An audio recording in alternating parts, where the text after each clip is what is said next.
You wake up in the dark, you're sticky and confused. Your first thought is, wow, it's warm in here. A moment later, you think, why is the floor pulsing? Congratulations, your life has just begun, and you're inside a paralyzed tarantula. Your mom was a 5 centimeter icon of trauma and misery. She spotted this spider, rushed over, and stung it. The venom was potent enough to turn the tarantula into a living jello sculpture. Mom shoved you inside and flew off without so much as a backward glance. That was her version of parenting. You can't see and you can't do more than squirm feebly. Your instincts are already kicking in, though, and what they're saying is eat. You have to be careful. If you eat too much or too fast, your host dies. No more fridge means no more food. So you nibble around the most vital organs, saving them for last. Liver later, thanks. The heart? Tempting, but that's the last course.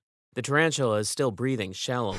It's alive, but only technically, still stuck in place due to the venom's potency. Meanwhile, you're growing fat on it, consuming it from the inside out. It's nothing personal, you're just a baby with terrible table manners. Weeks pass, your skin splits in half and a new, glossier version of yourself pushes through. It's time to tunnel out of the desiccated tarantula. You push grimly toward the world you know is out there. Your legs are sticky but strong. You emerge from the tarantula and find you're in a dark tunnel. You sense the sunlight nearby and make for it. Above ground, it's blinding. You blink through compound eyes, getting the first real view of your neighborhood. Cacti, sand, silence. The desert hums, promising nectar and enemies. You feel like you're well equipped to handle it, though. You're 2 inches of vengeance with wings, a miniature horror movie villain. You stretch, you buzz. It's time to find out what this wasp life is all about. You take to the air for the first time, flying forward a few feet before face planting into a cactus. The desert watches, indifferent. Flying is harder than you anticipated. You're equipped for it, but there's no one there who can give you lessons. Forget about Mom. She's long gone, and she never gave you a second thought. You're learning that your wings are made for speed and terror, but not finesse. You wobble, buzz sideways, smash into a rock. You lie there stunned. A few feet away, a lizard looks at you with utter contempt. So humiliating. You get up, brush off sand, and try again. You have no choice. This is what nature is compelling you to do, so who are you to fight it? After an hour of short flights with painful conclusions, you seem to be making progress. You're not exactly graceful, but you can now at least manage to stay airborne. You dart like a slightly hesitant fighter jet between yucca blooms and creosote bushes. You hover near a flower, feeling drawn to it. Your tongue flicks out like a straw and you taste nectar for the first time. Sweet, sticky.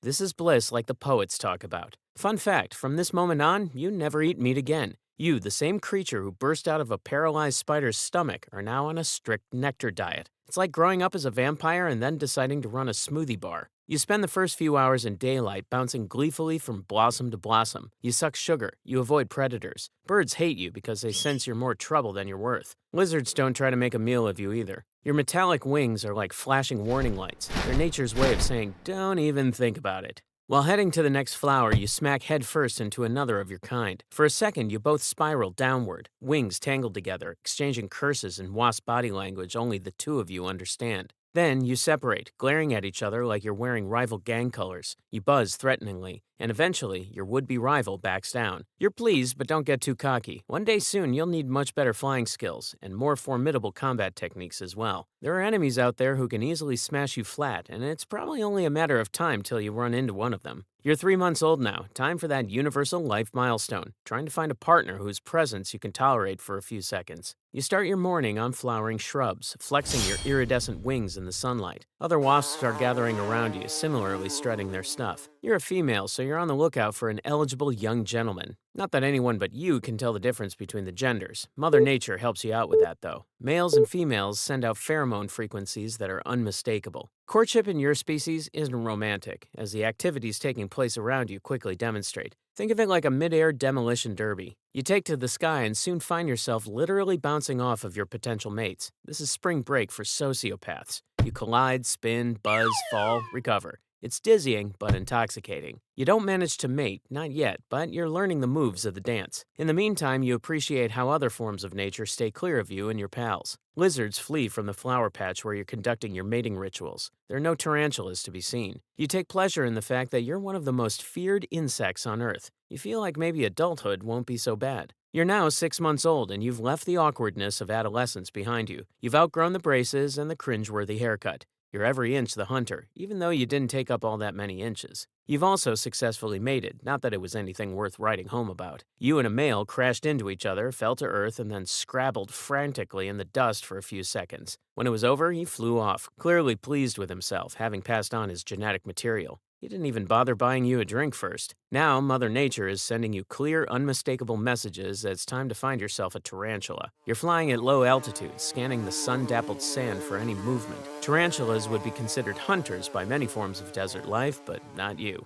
To you, they're the prey. There, you've spotted one. There's no mistaking the quivering bristles on a spider's hairy legs as it tries to scuttle behind a bush. You swoop low, wings slicing the air, death from above. The spider senses you and rears up, 8 legs flexing for combat, fangs dripping venom. It's high noon at the OK Corral. Luckily, Mother Nature equipped you with all the weaponry and skill set that you need for this battle. You dart left and feint right, wings an angry blur. The spider lunges, missing you by a hair. It's the opening you were looking for. Like greased lightning, you circle, land behind the tarantula's head, and jab with your stinger. Just once. It's precise, surgical. The tarantula convulses dramatically, then collapses. That's the crazy intense power of your venom. The spider is paralyzed but alive. The real horror show is about to begin. You're going to make a great nursery, is what you're thinking. You drag the spider across the sand, muscles straining. It's several times your weight. A dead-eyed monster instantly turned into luggage. Every few inches you have to stop, rest, then pull again. Your wings buzz like a chainsaw. The desert looks on, unimpressed. You reach a suitable spot, a sheltered stretch of level ground partially ringed by rocks. You dig, dirt flies. A small depression quickly deepens. You drag your paralyzed prey into the hole and lay a single egg in its abdomen. It's a convenient Airbnb.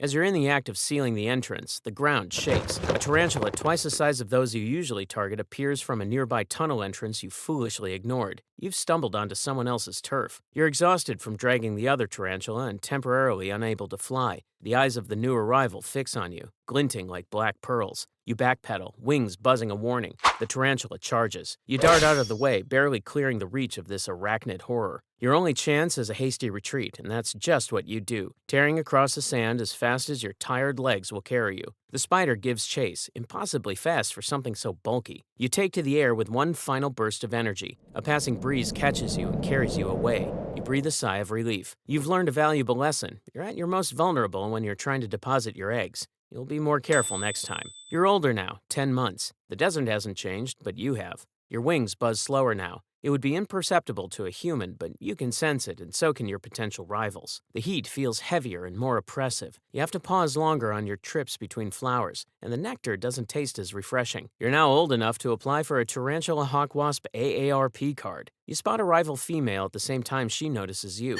You buzz a warning, but she doesn't seem impressed. Part of adult life for females of your kind is to compete for territory, and you're not as fast or formidable as you used to be. There's a tarantula burrow nearby, and the occupant has just emerged. The other female spots it and heads in that direction, a speeding bullet of lethal intent. Once, you could have beaten her to the prize, but now, as you try to fly over there, you falter, wobbling, and skid awkwardly down into the sand. What has happened to you? The sting of losing your vaunted hunting technique is worse than any venom. The following day, you spot another spider and try again. You square off like in the old days, but it's obvious you've lost a step. You circle and dart looking for an opening, but your timing is off. The spider's fangs flash and you're almost impaled. You retreat and rest on a rock, deflated. Your antennae twitch in frustration. It seems as though the world is moving on. There are younger wasps all around you, and the spiders seem to be getting faster. Your wings used to cut the air like blades. The sky was your domain, and every sting you inflicted on an enemy guaranteed victory. Now, you just want a quiet drink on your favorite bar stool while golden oldies play on the jukebox. You're now nearly 12 months old. Your armor isn't as shiny with health and vitality as it used to be. You're resting on a milkweed flower, sipping slowly. Bees buzz past you, gossiping. You pay them no mind. They glance at you and snort with derision. You used to terrify everyone around you, but now you just annoy them. You're still perching atop the flower when suddenly there's a wind gust. In the past, you could steel yourself and remain stationary, but now it proves to be too much for you. You're pushed off the flower and topple down into the sand below, buzzing feebly. You lie there, knowing you're exposed to predators and the elements, but you're too tired to do anything about it. Your wings tremble. Your body feels hollow and sapped of purpose. You can feel the life leaving your legs. You take a glance at the setting sun. The light catches your wings, still iridescent, but no longer as glorious to look upon as they once were. You lie still, knowing that in the morning, scavengers will find you. Your life ends where it once began, in the dirt. Life as a tarantula hawk wasp might be rough, but there's another animal out there that has it way worse. Trust me, it's wild. Check out the video and see for yourself.